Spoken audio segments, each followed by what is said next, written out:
Hello, welcome to Gardener's World and welcome back. It's nice to be out in the garden again with spring opening out daily. The weather of course is still variable at this time of year, but I'm taking every opportunity to get outside in the garden and get on with all those jobs that need doing now in order for the garden to look as good as possible for the rest of the year. Now, one of them is pruning Buddleia, which needs to be pruned hard to promote the new growth that will carry this summer's flowers. Now, in some places in the country you can do this as early as February, but March is normally the best time. But if you leave it, what happens is the new growth grows much better at the top because it's closer to the light. That shades out the bottom and you get this bare, very woody, leggy plant. So I can get in there and I can prune right there, take that out, and I'm cutting just above a new shoot. And as long as you have some new growth below where you cut, you really can go as low as you like. So if I cut there like that, and now I've got 1, 2, 3 shoots, and all of those will grow strongly and all of them should carry flowers.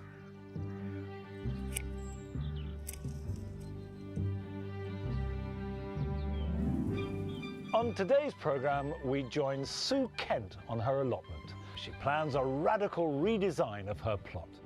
I inherited someone else's design, and the layout of their design doesn't work for me in the way that I garden. And Carol visits Bressingham Gardens in Norfolk to explore its spectacular winter garden and stunning collection of conifers. Conifers are a mind-bogglingly diverse group of plants. They can be all sorts of shapes, sizes, textures and colours.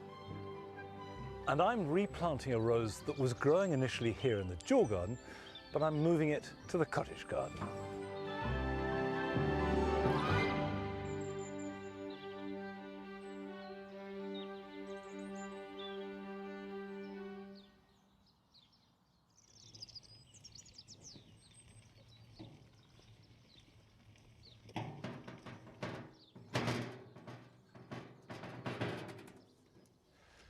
Well, there have been dramatic changes here in the Jewel Garden and the cottage garden over winter. Because after battling box blight for nearly 10 years now, we've given up and grubbed out nearly all the box hedges here in the Jewel Garden and in the cottage garden. Now, obviously, we could replace them with something that doesn't get blight, and that's a perfectly good option. But instead, we've decided to embrace the opportunity and see it as a chance to do something that we couldn't do before. Because while we had the hedges, all the plants had to be taller than the hedge to be seen. Now they're not here and we've lined the paths with metal edging, we can plant right up to the edge with smaller, more delicate things that still have the jewel colours, and that's what I'll be doing over the next weeks and months. But we still have to do our normal housekeeping in the borders, and this time of year is perfect for dividing herbaceous perennials. And I want to divide this cardoon. Now remember, an herbaceous perennial is a plant that dies back completely over winter above ground, but in fact its roots are completely alive and healthy, and then it puts on an enormous surge of growth from spring through into summer. Now, the cardoon is a beautiful border plant.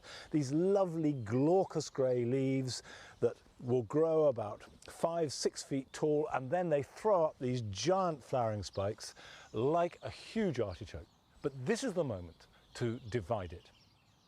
And the easiest way to do it is simply to chop off a section. The roots are quite firm and quite deep, so you need to get down as deep as possible. I do regularly split the cardoons and move them because that does reinvigorate them as much as anything else, and you get really good new growth. And that's a good rule of thumb for all herbaceous perennials. There we go, there we go. That's coming up.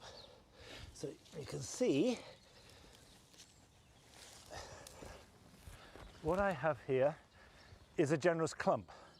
Now I could plant that as it is, or I could divide it into 3 or even 4 sections. And the way I'll do that is dead easy, because I'm simply going to chop it. There we go.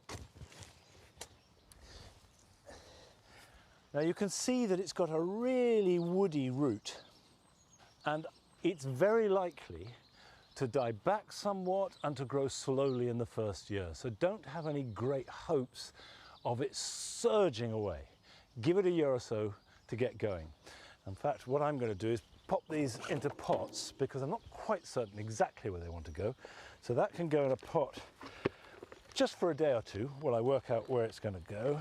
I'll pack that round with potting compost. It doesn't have to be good compost. In fact, you can have reused compost for this, because it's only a temporary home for it.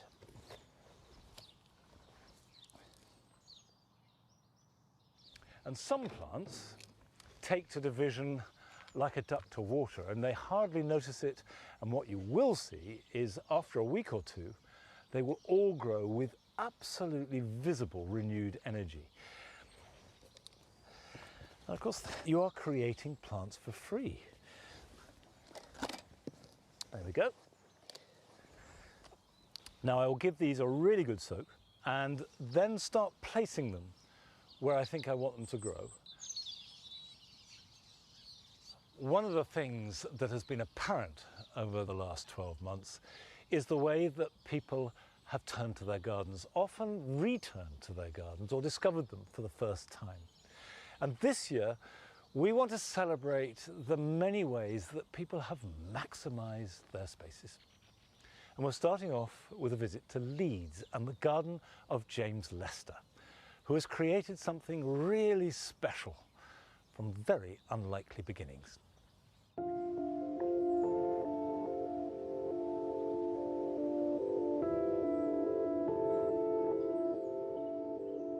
The planting feels like an oasis. It's not like anything else that I've come across in Leeds. It's a really tranquil space to be sat in.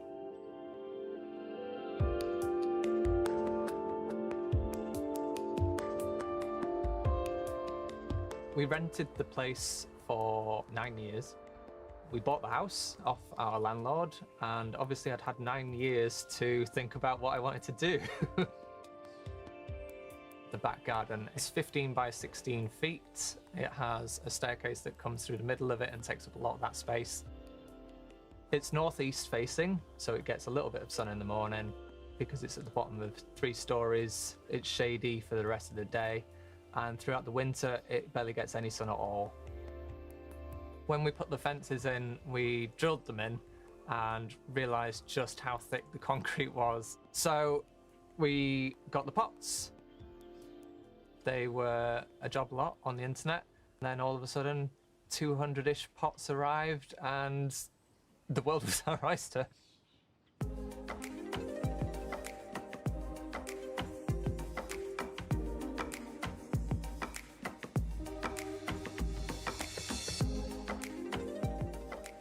The tropical theme came about simply because I was choosing the right plants for the right places. And it turned out that sort of these big glossy leaves, which sort of filled out the space, a lot of them are sort of bog plants, but they will grow well in a pot if you keep up to watering them. The hero plants in the garden are the big ones that really add structure and shape and create this sort of canopy. So they include the gunnera. They make the place feel bigger, as counterintuitive as that might be. Putting a big plant in a small place, but it really makes you feel smaller, so the place feels bigger. Height is quite important to such a small footprint garden, so having the large Trachycarpus, a large bamboo, the tree ferns as well, those are the plants that really sort of give structure to the garden.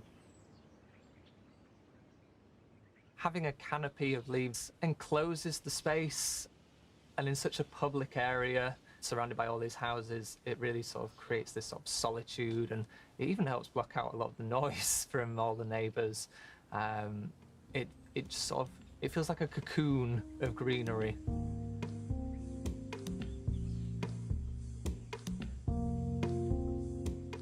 Having a lot of bog plants in means I'm watering a lot. All the plants in here create all the humidity needed for growing tropical plants.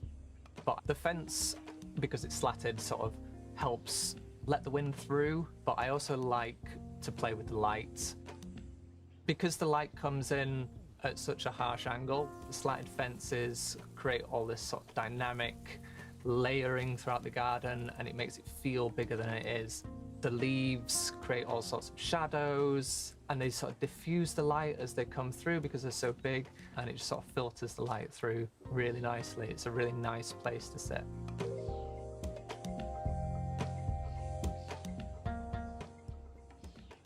So I decked the garden about 18 months after starting. A lot of the pots were already in situ.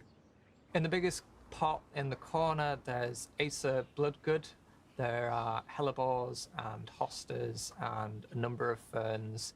So big that I couldn't move it anymore, so I decked around it. But everything else being on the deck means that I don't have to lift them to protect them from frost. They're already lifted off the ground.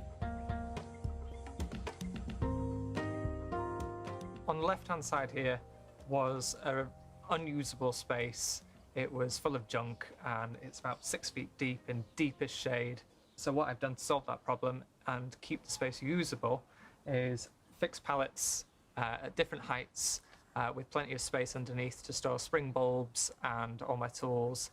It's essentially a little shed, but with plenty of green roof space, and not just sort of your typical sedum green roof. It's full of hostas and ferns.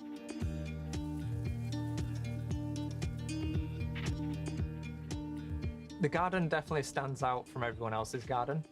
There's a large wall, but a lot of the plants peek out over the top, and there's a lot of comments on sizes of leaves and things that people can see. So it does get a lot of positive comments. I was taking the dog for a walk, and one of my neighbours down the road was growing courgettes, and so I started talking to her about her space and her garden, and I showed her my garden, and we took it from there, and she's just run with it. James encouraged me to think about the yard in a different way. Me and James have got this joke that the one word I wanted someone to use when they were looking at my yard was voluptuous. So I wanted the space, although it to be small and condensed and with lots of dainty flowers, I wanted it to look really full, really rich and really voluptuous. For example, the clematis are very vigorous climbers. We've got the wisteria down here, so I'm hoping in about 25 years' time I may have a wisteria growing up the side of the house, but I'll wait for that to happen. This space has generated quite a lot of interest amongst people who live locally. And James showed me in a small space you can do a lot with it. From there, I'm hoping to inspire some other people around me to do the same.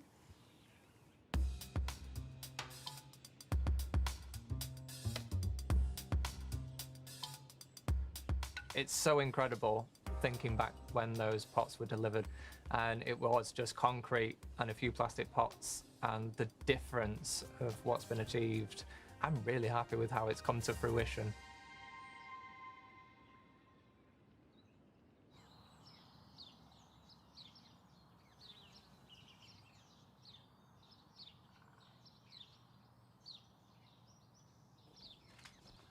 Well, I think that James's garden is really inspirational. It does show you that even with just thick concrete, small space, shade, you can still make something wonderful.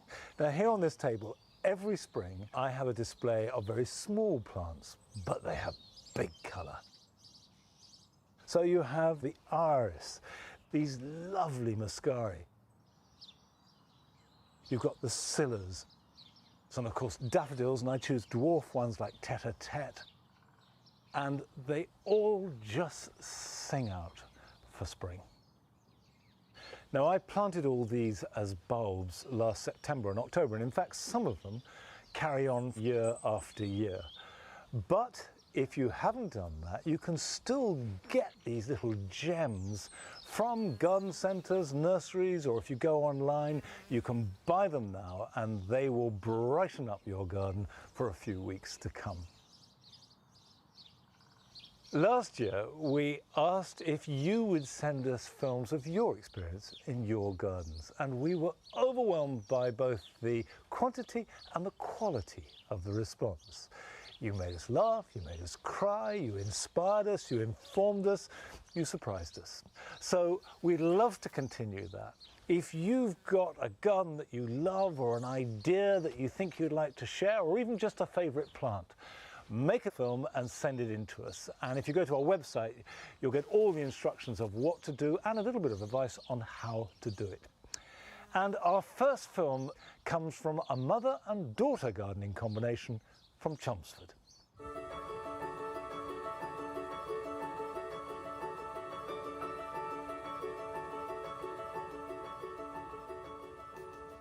Hello Gardeners World, my name's Anushka and this is my mum Rani. Hello. We live in Essex and love growing vegetables. These are our chilies and tomatoes, and our aubergine has a flower, so hopefully we'll have the fruit soon. But this summer we had something more exciting. This is a snake gourd plant. Snake gourd is a commonly used vegetable in Asian cuisine, especially in stir fries and curries. And the flowers have this very nice and delicate lacy pattern at the edges. Baby snake gourds tend to grow a little bit wiggly, and traditionally we tie a stone at the end of the fruit to make it grow straight. And we can see that we had done the same thing for these snake gourds as well, and it has grown relatively straight. In tropical climates, this can grow up to 6 feet. Ours is not that big. Let us measure. It is just over 1.5 feet there.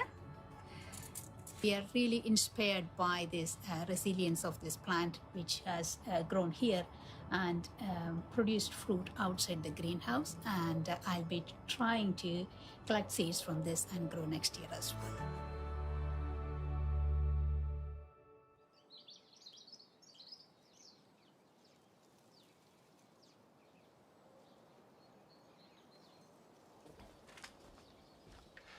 Well, I hope Anushka and Rani did keep the seeds of their snake gourd, and I suspect they've already sown it. And if they can grow a 6-foot-long one this year, wouldn't that be fantastic? I confess I've not heard of a snake gourd, let alone grown one. But like them, I do grow chilies. And this year, I thought we might grow some chilies together. You don't need a garden, you don't need a greenhouse. They grow perfectly well on a windowsill, on a balcony, a roof garden. The one thing that they do need is some sunshine and heat. So they're not a plant for a dark, shady corner. But hopefully, by the end of the summer, early autumn, we'll be harvesting some really good chilies. Now, the first variety that I've chosen is one that is very common. It's called De Cayenne, and it's a medium hot one. And it's got lots and lots of medium-sized, quite slim chilies. And by and large, it's one of the easier ones to grow. It's not too fussy, so it's a really good one to start with. Now, I've got a peat-free compost. This is based on a coir mix, and then I modify it by adding sieve leaf mould, a little bit of sieved garden compost, and some grit to open it out. But to be honest, chilies will grow in any compost mix.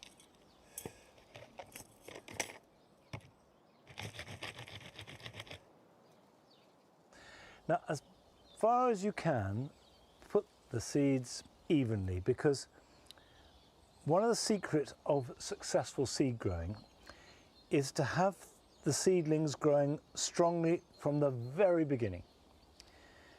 It's a mistake to think that you can just scatter the seed any old how and they'll all sort themselves out, because that then becomes survival of the fittest, and a lot of the seedlings won't do very well. But having sown the seeds, the next thing to do is cover them lightly like that. That's plenty. The next variety is unusual for a chili. It's called Padron. It's a Spanish chili, and you eat it green and it's not hot at all. It's fruity. So even if you don't like the heat of chilies, you can grow these and enjoy them. Nicely spaced out.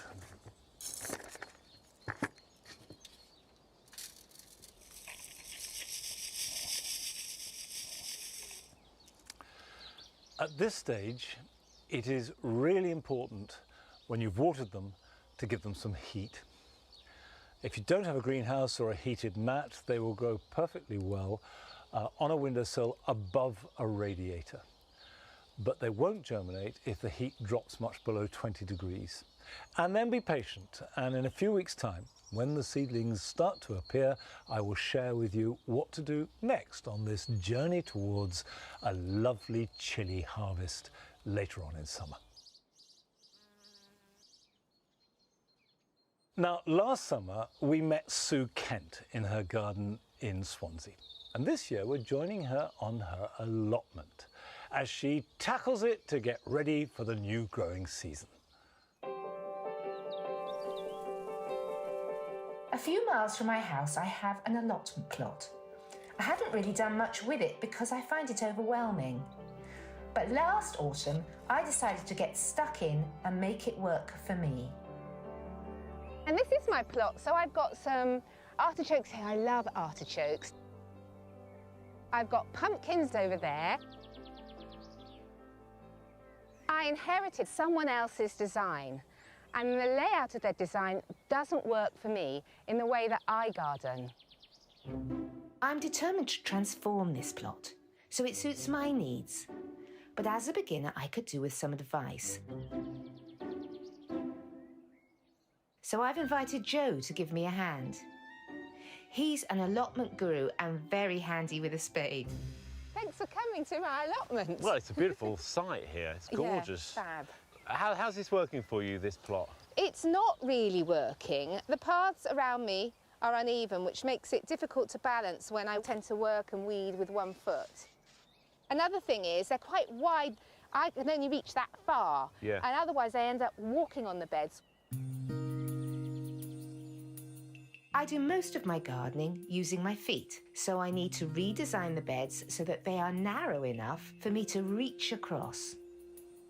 So how far do you want to be able to reach into, or can you reach into? Happily I can reach into about 40 centimetres. That is exactly 40 centimetres. So, OK, so that's the middle. So we And need then, 80 then, double yeah. that. OK, yeah, double that from my side, good point. So 80 centimetres is there. Yeah. So that is going to be the width of your bed. Yeah, I think that's going to be great. And Narrower than it is now. Yeah. For your general path width. I think 50 is going to be fine. But you're very nimble on your feet, so, you know, you can... Yeah, I'm nimble on my feet. And you want more growing space. I want more growing space because I've reduced the growing space. I'm prepared to have narrower paths. I'll string it out. OK, lovely. Thank you. OK.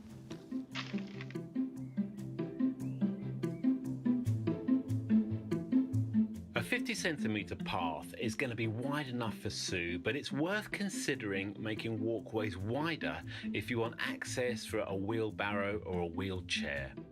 Today I'm going to help Sue create her first bed and 2 pathways, starting with marking out the area where the beds will go. But there you go, Sue. What do you think? Does it work for you? Yeah, that does work for me. I think these paths will be fine. This looks good. So next, so I'm going to level off the path areas. Do you want me to dig over the beds as well, get some weeds out for you? I'm thinking about being a bit radical. I'm thinking about doing no dig. What do you think? Saves a lot of work for me, which is good. Pioneered by Charles Dowding. It's all about, you know, keeping the soil structure, keeping the moisture within the soil, and suppressing weeds, but no digging at all. And I think it'd be really good for me that I don't have to dig, which I find quite tiring. Yeah, it'd be absolutely perfect for you, wouldn't it? OK, so I'm going to pull this string up and get it out of the way because we've got to lay the cardboard down. OK, and I'll start on the edging, removing it. Yeah, great. I don't want raised beds because I find it hard to reach over them with my feet. By the time you've done that, I might have just about got the string on a bit of bamboo. You're supposed to be helping. No, I know you're doing it all. Right, here we go. Before we get going, I need to take out the bumps on the pathway to make it easier for Sue to walk on. I think this will be the last bit of digging this site sees for a long time. I can totally see what she's aiming at, but I do love a bit of digging. Now we can start our bed. The no-dig method principle revolves around not disturbing the soil, so no to any digging, and that includes the weeds. Instead, soil is left undisturbed and we add weed-suppressing material like cardboard. Think of it as a compost sandwich. I'm starting by giving the soil a gentle rake too, so that it's ready for the cardboard. Yeah, maybe if you start at that end. Okay, I'll start at this end. And the key is to overlap them. Okie dokie. So I'm going to need my toes out for this one.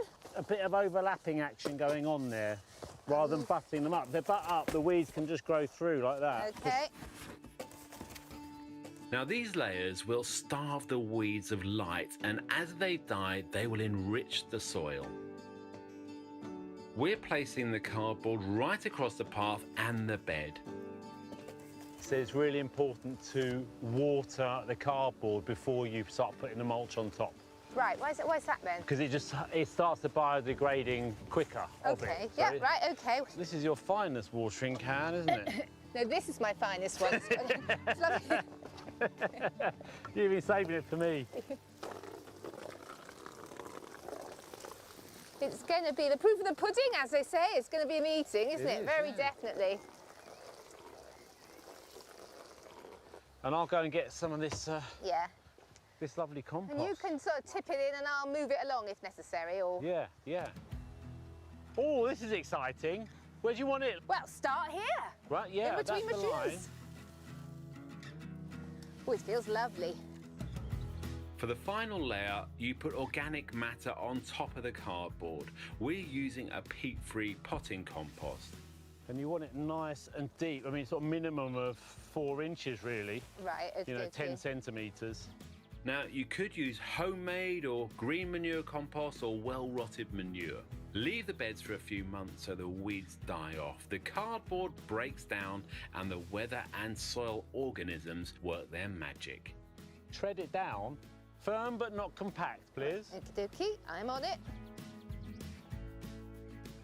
It's time to get the path down, and I've chosen wood chippings as it's nice and spongy underfoot.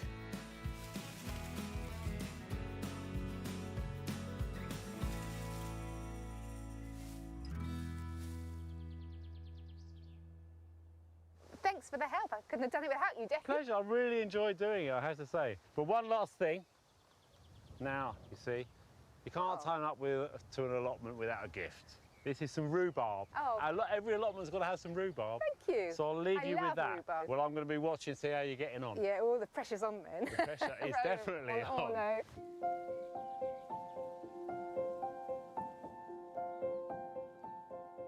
I've got 1 bed and 2 paths in, and I've got 4 more beds to do, which I'll take my time with and get them done by the winter. But for now, at the end of the day, I'm going to just get my rhubarb in.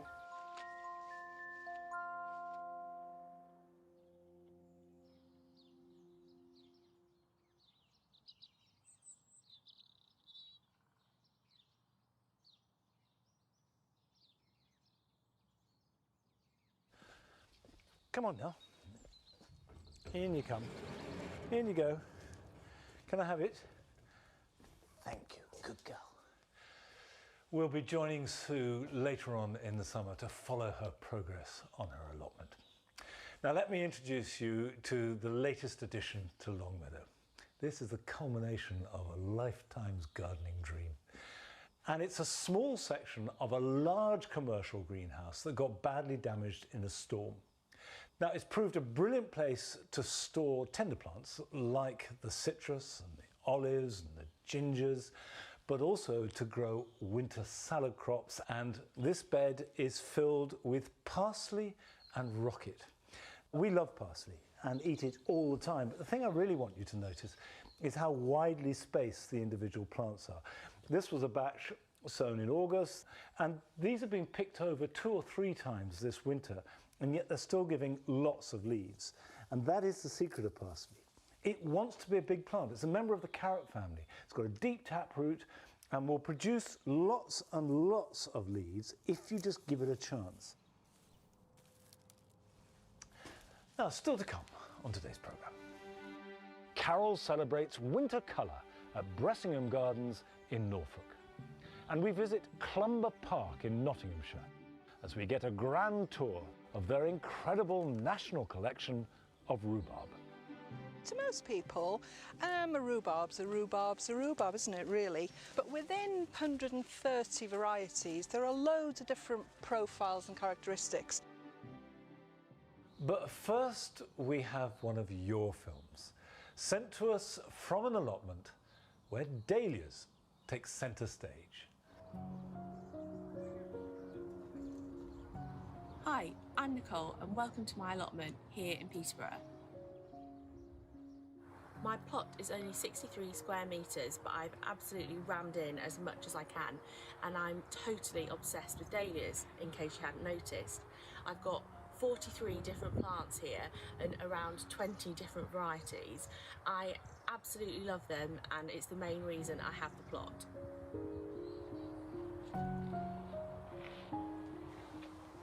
Throughout lockdown, my allotment really was my sanctuary.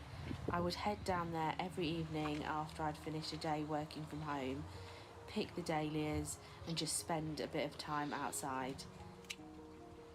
It made me feel like I had a sense of purpose because the dahlias were there every evening, ready for me to enjoy them. I ended up with so many dahlias that I asked my friends and family to nominate people who'd worked in exceptional circumstances during lockdown, and I delivered bunches of the dahlias to them.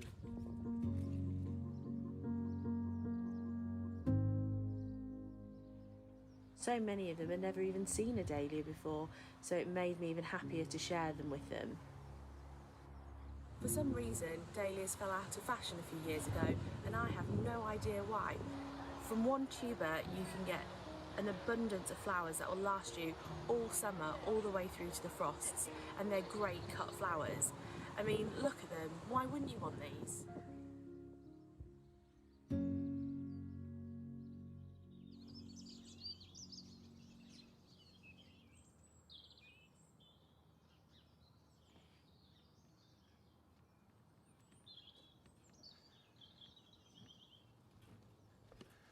Well, I think Nicole's dahlias look glorious.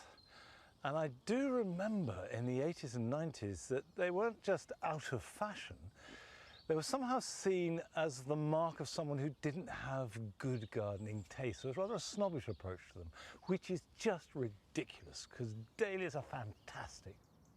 And by the way, if you've never grown them before, they can be grown by seed. And next week I'm going to be sowing some. And if you sow some at the same time, I will steer you through the process of raising them in the coming weeks and months. But for the moment, I'm not planting dahlias, I'm planting a rose, or actually replanting a rose, because this used to be in the dual garden. Now that we've taken out the box hedges from here in the cottage garden, as well as the dual garden, it's created more space. And the reason I moved it was not because I didn't want a rose in the dual garden, but roses don't do well in there for the first few years because the competition is so great from the herbaceous plants all around them that the poor rose gets shaded out. And if it doesn't get a good start, then you can have trouble. And what I've learnt is give the rose a good start with lots of light and air and sunshine, and then they're as tough as old boots and they'll be fine. Now, this one, which is called Falstaff, actually I'm going to grow as a climber, a small climber, so I'll erect a tripod around it.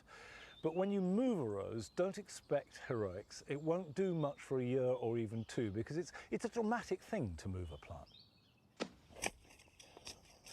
When you're planting a rose, and there's still plenty of time to do this, you do need to have a nice deep hole, but whether it's a rose, a tree or a shrub, don't add any compost or goodness inside the planting hole. That can go on the surface because what you want the roots to do is go out, to leave the planting hole and go as wide as possible and to adapt to the soil. Whereas if you fill the planting hole with goodness, of course the roots don't leave, they just stay there and effectively they become pot bound. Now this, as I say, has been moved, so although it's in a pot, all the soil is going to fall off it when I take it out. And this now is effectively a bare root plant. Now bare root plants you can buy, tends to be in winter, so we're coming to the end of the season, but they're cheaper, you tend to have a wider variety. When you get them, you do need to plant them straight away. So that has a limited root system, but you can see here where my finger is, that's the graft, and that's the root stock there, and that is the top growth, and that wants to be underground. So I will plant it roughly where my finger is, like that. But before I do it, I'm going to add mycorrhizal fungi. And what this will do is kickstart the relationship between the fungi in the soil and the roots. It doesn't necessarily work miracles, but it certainly helps, particularly if you're replanting something from the ground. So that's the level, about like that. We'll backfill around it. What I will do, having planted it, is cut it back. Any rows you plant should be pruned immediately after planting. It will stimulate vigorous new growth, hopefully spreading the stems, and that will result in a much healthier, stronger plant than if I leave it. And as well as cutting back and planting, of course, there is one thing you absolutely have to do when you plant anything, let alone replant it, and that's give it a good drink.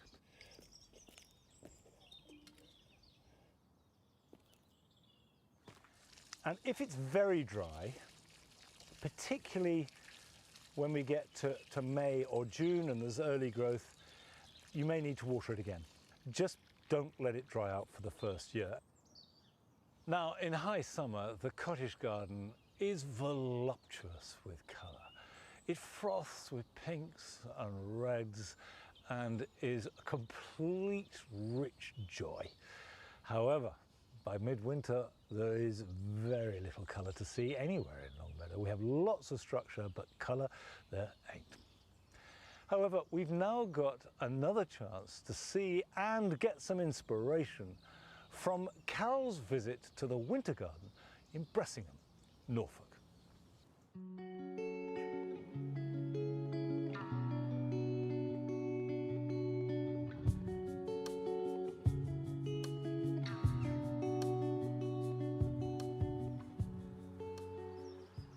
For some of us, our gardens can be very uninspiring in the winter. There's no colour about, everything's dull and drab. But here at Bressingham Gardens, that picture is completely reversed. The whole place is a sparkle with colour, wonderful shapes and forms, and the plants that create this picture more than any others are the conifers.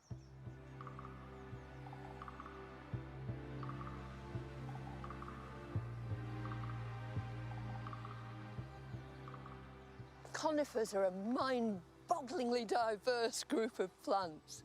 They can be all sorts of shapes, sizes, textures and colours. And conifers go beautifully with other plants, especially at this time of year.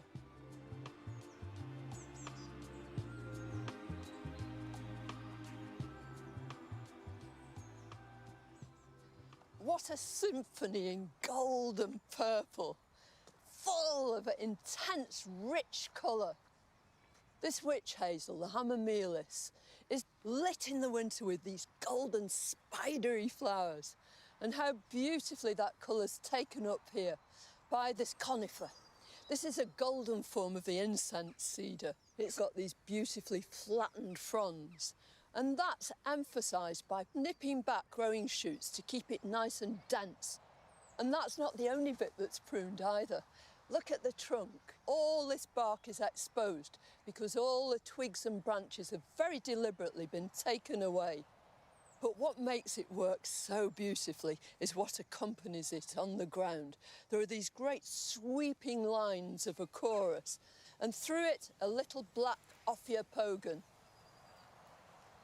And as if that wasn't enough, here and there are these surprises, hellebores popping up, and snowdrops sprinkle through the whole thing. And it's the kind of combination that any of us could emulate in our own gardens. It's just something that you want to rush home and do yourself.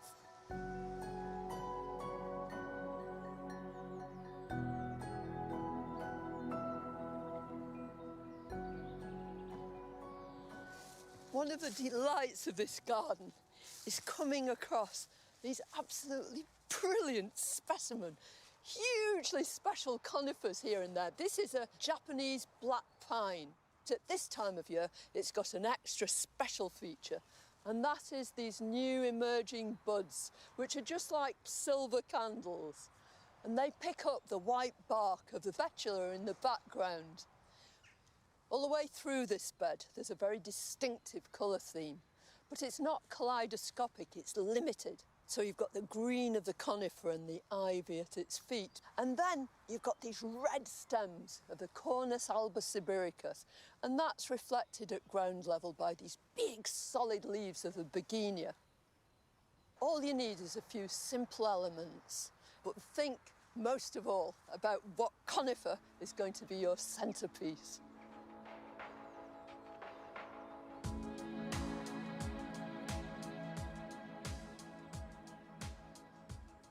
Don't these really prove the point of just how wonderful conifers can be? These little blue spruces here are going on for 20 years old, and so too are the pines in front of them. They're so slow growing that they'll maintain this kind of shape, and they really help to accentuate the whole curve of this path. I think what's so lovely about them too is that this sort of solidity is emphasised all the more by putting behind them as a kind of theatrical backdrop this lovely Cornus midwinter fire. And then running through the whole bed is stachys that melds the whole planting together, and punctuated here and there by these little jewel-like Crocus thomasinianus. The whole planting works so beautifully together. It's totally inspiring.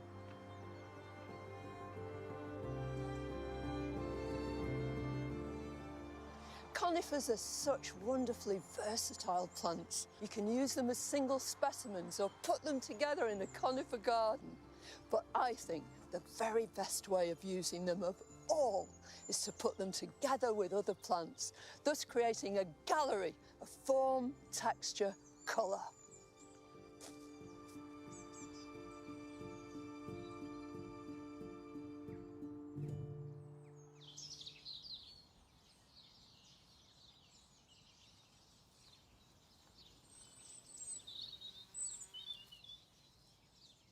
I have been to Bressingham, but I went in summer, and certainly seeing that makes me want to go in the middle of winter. And of course, it's the intensity of all those different greens that adds such power to what would otherwise be a bare winter garden.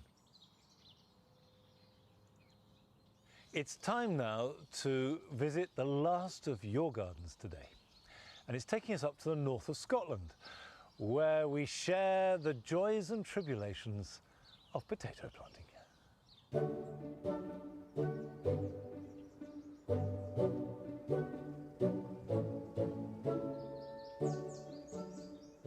Hello, welcome to our garden.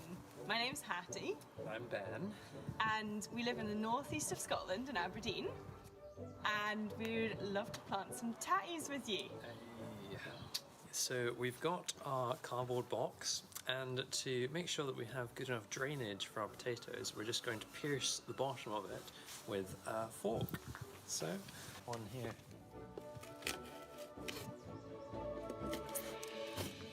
So these are our first seed potatoes. We've never grown potatoes before. We've left them for 2 weeks on the windowsill to chit. So you can see they're looking quite nice now. And this is our first time trying to plant them. So we're just gonna space these apart with the eyes upwards where need be, but they've got so many eyes on them anyway. And pop them in there. They're on about 1 to 2 inches of soil, and see how they do at that distance. We're gonna keep our eyes on them in the next few weeks, and once we start to see little shoots of green coming up from them, then we'll cover those over again, and we're expecting layers of potatoes to build up underneath that, which just baffles me. But it's an exciting trial, and hopefully this box stands the test of time and we have a bunch of tatties to eat come summer.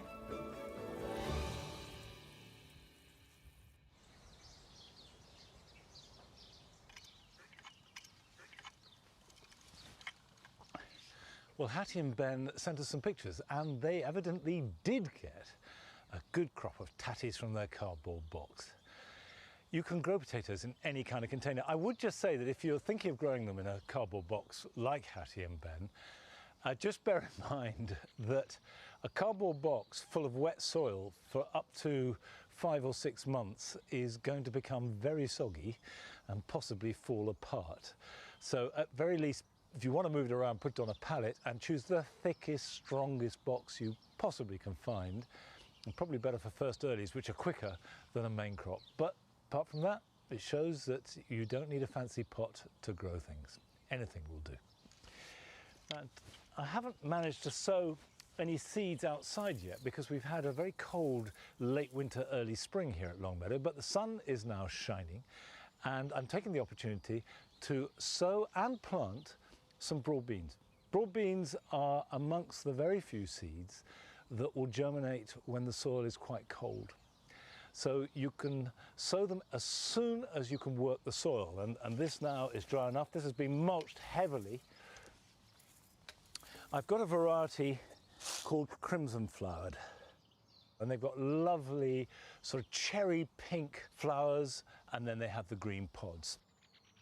So broad beans are best grown in pairs of rows spaced about 9 inches to a foot apart, with each seed about 9 inches to a foot apart. So in a grid, if you like, and then you can support them and get in between the rows to pick them. And I just make a hole with my finger and pop them in. And because these are raised beds, I'm using a board to kneel on. And the important thing about a raised bed is to reduce compaction.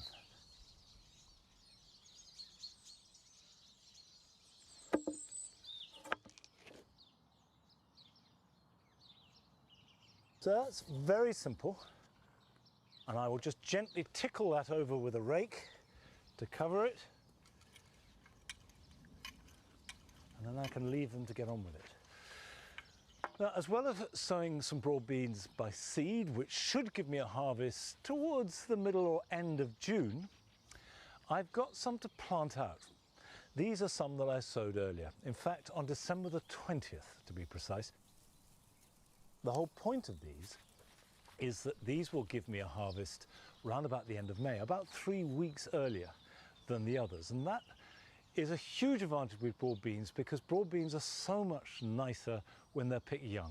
So it's better to have 2 or 3 sowings staggered to give you smaller harvests across a longer period. And now these are ready to plant out. You can see they've got a good root system, and these can just go in like that.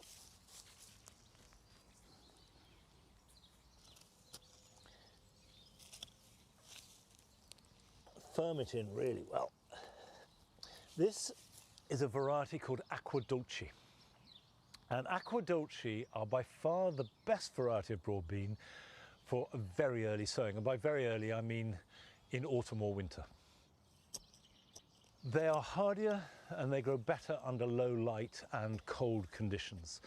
So are much more reliable at that time of year.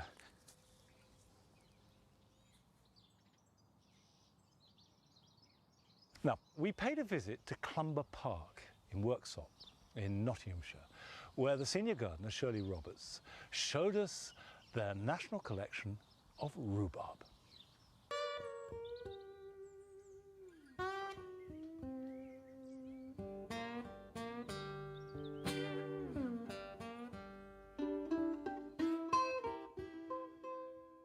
The collection of rhubarb has been at Clumber Park for about 15 years. It came in the early 2000s with our previous head gardener, Chris Margrave. Then throughout those 15 years, I guess through his contacts in the rhubarb world, we introduced more and more cultivars.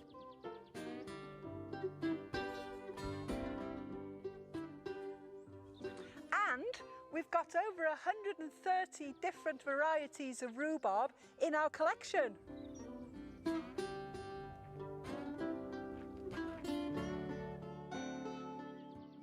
Rhubarb is a plant that originates in Siberia, northeastern China, so it's accustomed to really cold weather, making it a great garden plant for British gardens where we can give it that cold weather over the winter. It It's not particularly picky. It will thrive on a north-facing wall, so it makes it perfect plants for anybody's garden.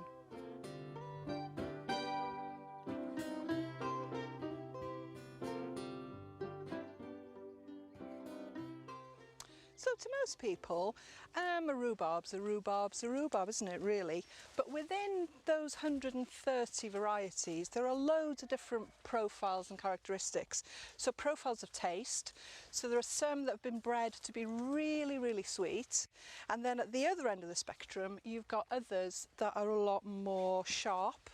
And then others that are going to come in a little bit later in the season, so that you've got a much longer season of picking. So we have so much rhubarb here, we can't really afford to water it, and environmentally it's not a good idea. So what we do instead is we mulch it really thickly with our own homemade compost, even up to about 5 inches of mulch, and that keeps the water in the soil.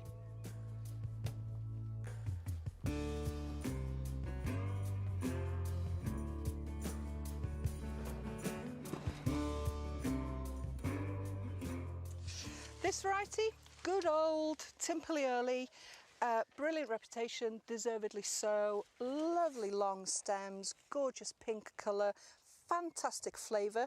Great for forcing. You can pop a forcing jar on it early in the season or a dustbin and you'll get earlier, sweeter stems, great for a crumble, but it will keep its flavour all season long. So you can cut it until end of July, and when you cut it, don't forget, don't put your secateurs anywhere near it. Get as low down as you can on the stem, give it a little twist, pull, and that's your perfect pick. You can see a small amount of the crown has come away with it. You want to see that little bit of whiteness at the bottom of your stem.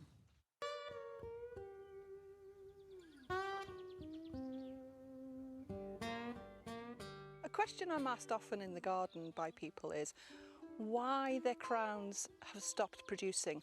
And my question to them is, did you have too many crumbles last year? So be really careful about the amount of leaves that you're harvesting off your crown each year. Leave a few stalks on, preferably from the end of July, just so that there'll be goodness going back into that crown for the following year.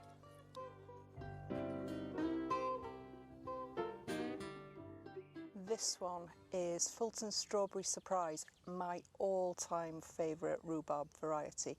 I love it because look how lovely the stems are. They're slender, they're lovely red, and it's got slightly smaller leaves as well. And what I really like about this is, if you had a small garden and you really wanted to grow some rhubarb, you could easily grow this among your flowers. It would give you lovely foliage, lovely red colour. If you weren't too greedy picking it, then it would last quite a while for you, and I think it would add a really nice dimension to your flower border.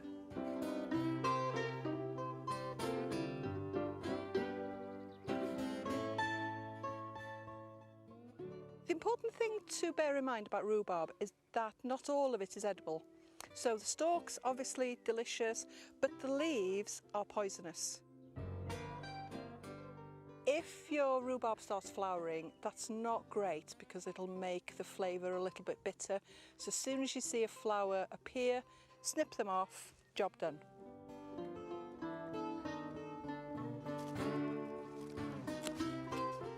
Well, funnily enough, I don't really like rhubarb.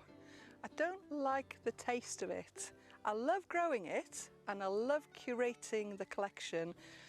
Rhubarb crumble leaves me cold.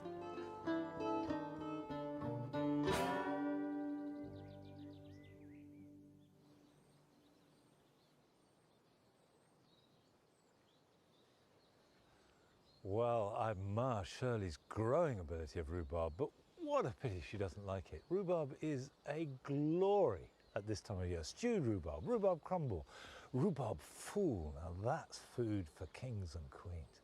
Absolutely delicious. Now, it's easy to force rhubarb at this time of year. Now, when people talk about forcing, what they mean is excluding all light, because when it's pitch dark, what you get is rhubarb that grows with a very pale stem, and all the goodness goes into the stem and they're much sweeter as a result. And this is a rhubarb forcer. This is one I bought second-hand in a sale. And the time to force rhubarb is when the buds are just breaking like this. Those plants in the front, they've too far gone. They've had too much light to respond. But if you put a forcer over it, and by the way, a bucket works perfectly well. I've used a bucket in the past. Just remember to weight it down so it doesn't blow away. And these have a hole in the top simply for inspection. So you want to cover that over. But because there's no light, they grow rather slowly. So don't try and cover them all over. Keep some covered, some uncovered, and you can get a variety of harvests. And now is a good time to plant rhubarb if you've never grown it before. But one word of advice. If you're planting them for the first time, do not harvest them this year. Let the roots have a chance to establish. And then next year, you can start to harvest them and go on doing it for years. They're very long-lived plants. Now, planting rhubarb is a really good job to do this weekend. But here are some more.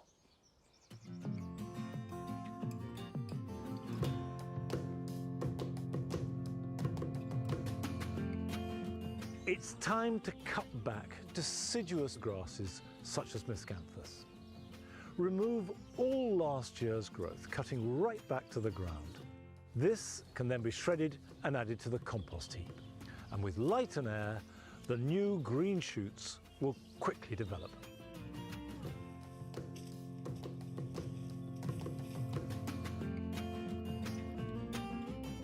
Even though your ground may not be ready to actually plant out potatoes, it's a good idea to chit seed potatoes, particularly for first earlies.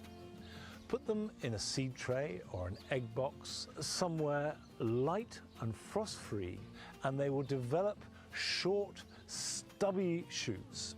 And in a few weeks' time, they will be ready to plant out.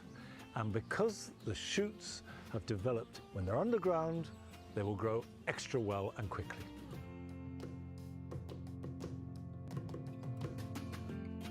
In the depth of winter, the brightest colour comes from the brilliant bark of dogwood. But now, as they start to develop their first leaves, it's time to prune them back. And the harder you cut them, the more vigorous the new growth will be, and it's the new growth that has the brightest bark.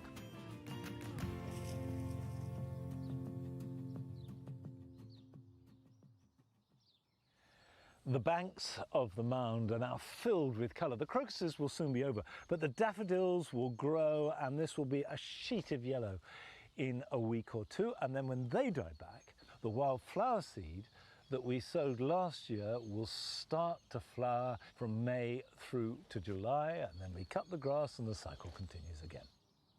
And don't forget that tomorrow is the spring equinox. So from Sunday, our days are longer than our nights, and everything is getting better and better.